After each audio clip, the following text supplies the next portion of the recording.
All right, this is Block 5, Section 2, Return to Normalcy, the section starting with Warren G. Harding. So Harding gets himself elected. As you saw in the last block, he won a pretty overwhelming victory in the Electoral College. He ran on a slogan of a return to normalcy. That after, well, that's a really big Warren G. Harding. After the decades of progressivism and after the years of war, Harding figured that the American people wanted to kind of slow down, take a breath, take stock of what the Progressive Era had kind of done for them, the problems of the Progressive Era. And he kind of said that he was running on this return to normalcy, this idea that the excesses of the Progressive Era were going to be pared back, that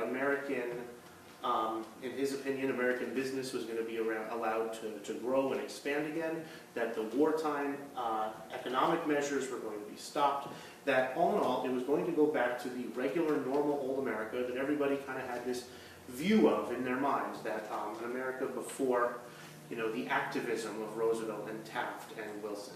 And that's what Harding ran on, and that's what Harding won on, and he was going to follow through on his campaign promises to a very large extent. The 1920s were a return to normalcy in a lot of ways, and we're going to talk about how that worked.